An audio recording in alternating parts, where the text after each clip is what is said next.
Sam, would you like to see an IQ off? I mean, I don't know. I didn't know this could possibly be a thing, but this is my first. I haven't seen this story. I haven't read it. I basically spent my morning watching The Secret Life of Pets in Elmo with my small child. Ooh, that's our next story. Great Stevie Wonder record.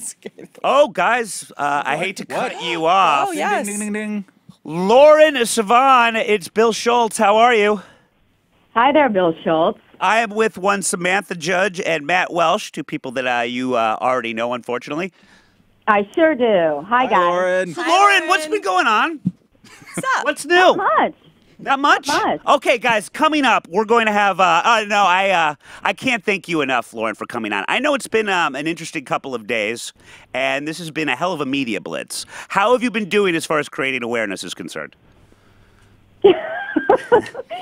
Creating awareness that what? That, like, lecherous men exist, or... According to Sam, they have for a long time, and I thought you were the only victim. But I don't know, maybe it has something to do... sorry, say that again? Yeah, it's been a crazy couple of days. Bill, I've told you this story years and years ago. You have decided to black it out, which I wish I could have. No, I did remember after some prompting by actually Ann Coulter, of all people, who also knew the story, and then it came flooding back to me. But again, I guess I had PTSD from hearing it, and yet poor you actually experienced it. Now, I'm not going to, if you don't know the story of what Lauren has added to as far as the Weinstein saga, go ahead and Google it, because we're not going to get into the details with her. The poor thing's had to talk about it and re-talk about it on an endless cavalcade of anchors throughout the last couple of days. But again, Lauren, you are creating awareness. How does it feel to be the face of a movement? This is definitely not the movement I want to be the face of. I didn't come out publicly ever because who wants to be associated with a disgusting incident like this? Right. But when others came forward and this guy issues like a ridiculous apology, basically a non-apology, and blames them and calls them liars, I mean, that's when I was just like, oh, please. Like, I had to do something. This guy is pathological, really. And he is a monster. I mean, everyone in Hollywood apparently knows this goes on and never said things for years. So I'm so glad that someone decided to finally say something, that a media outlet finally decided to run something. And that's the only reason I was able to come out. Because otherwise, I just wanted it to go away. I love it, and unfortunately, I feel like I'm adding to the PTSD right now just by asking about it. But hopefully, we can put this bad incident to bed soon. But you handled it unbelievably. I've never been more proud of you, even though obviously not for the incident itself, but how you've handled it.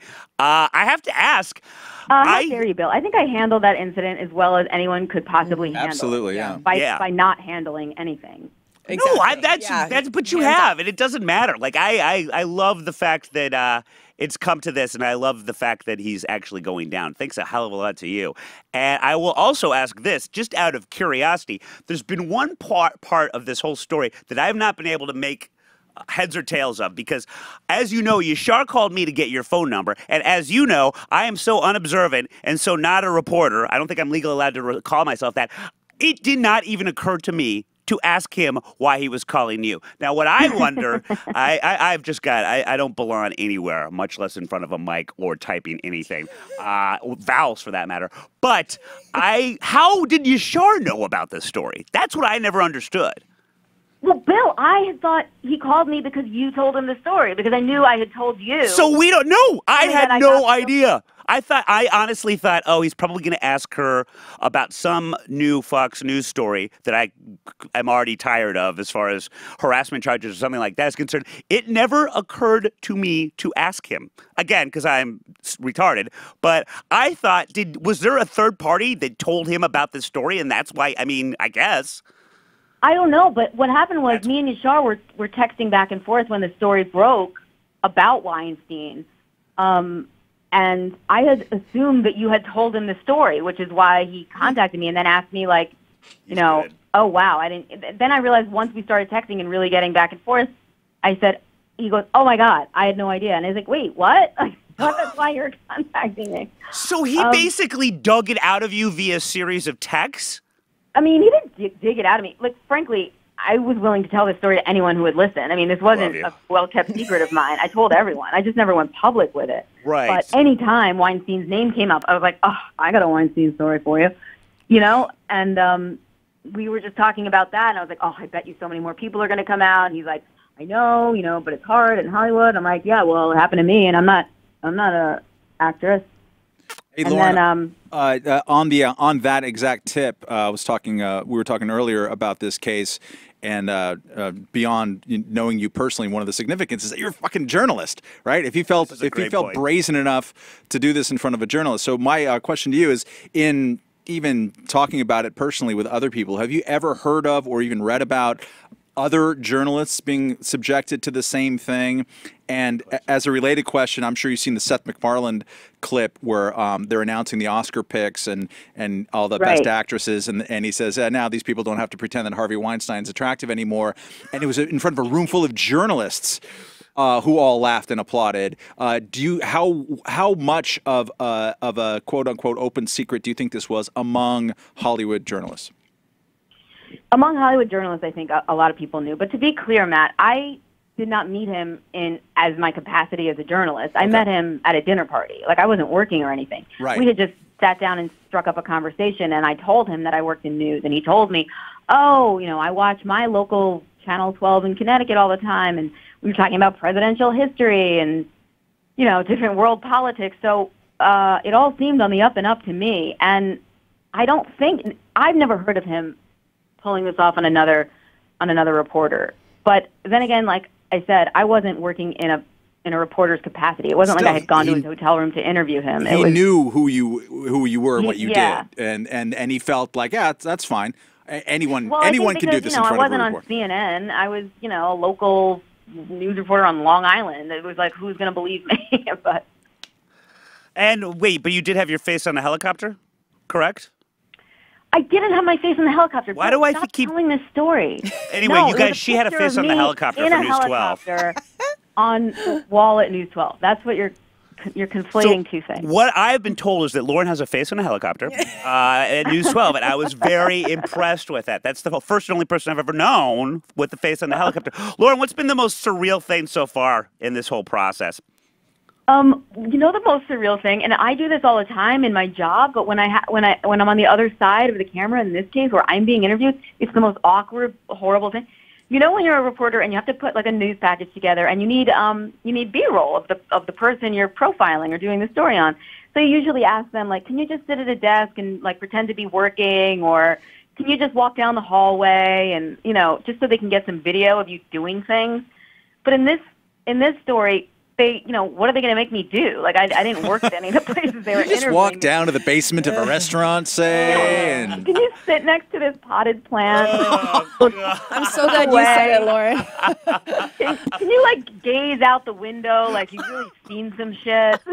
Has the phrase potted plant been trending on Twitter by the way? It has to have at this point. I'm surprised the potted plant doesn't have its own Twitter account. I know. We've got our graphics department working on a new pinch-like puppet for the plant ASAP. Oh, terrific! Yeah, terrific. yeah. He'll have a very subdued voice. Are you like? Is this it? Is the media onslaught done? Are you kind of washing your hands of this? That didn't mean to say it like that. I'm an asshole. Not only am I washing my hands relentlessly, I have Anderson Cooper is interviewing me apparently tonight, and then I'm completely done.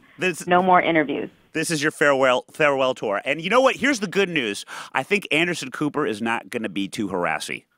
He's wonderful. Yes. I have a feeling. Yeah. I don't want to offend you, but I don't think you're his type. I think it's a safe space.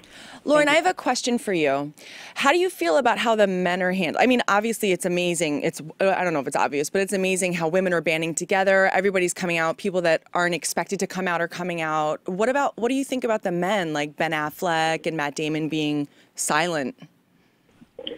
That's not good. That's not good. I mean, if you read it, George Clooney had an amazing article where he really kind of summarized from his perspective, like, he said, yeah, there were always rumors that he was a skirt chaser, but no one had any idea, like, the accusations against him were actually going on, which I don't know if I believe that no one had any idea. I mean, someone had to know because this guy was known throughout Hollywood, and if people like me know. I mean, you know, who else probably knows? But I do think it's super courageous for men actors who have no idea what kind of behavior, you know, this kind of behavior doesn't necessarily apply to them, for them to come out and stand by their fellow actresses. I think that's so important. And that's why, you know, when people say, well, if you come forward, you could have saved people, you know, what about all the men that were enabling him? What about the men that knew that this went on and just either decided not to look too hard or look the other way?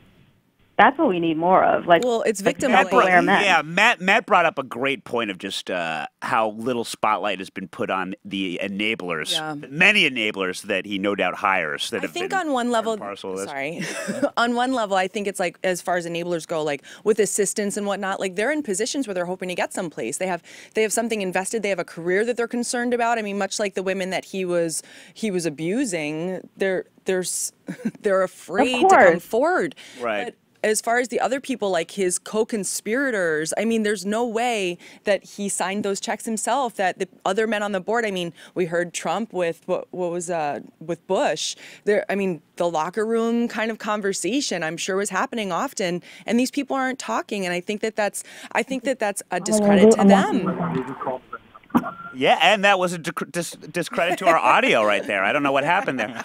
Well, Lauren, I can't thank you enough. I'm sorry that you had to repeat this ad nauseum, and thank you for coming on this little dog and pony show and doing it once again. Nothing like nothing like exploiting your little sister. You're not exploiting her. Well, mean, you know, you're a good it's nice to talk to you. No, I was talking about Matt Welsh. Okay. That's my nickname for him. Lauren, thank you so much. Good luck tonight. We'll be watching. And I love you. Well, sorry to end where we began, in a potted plant full of DNA,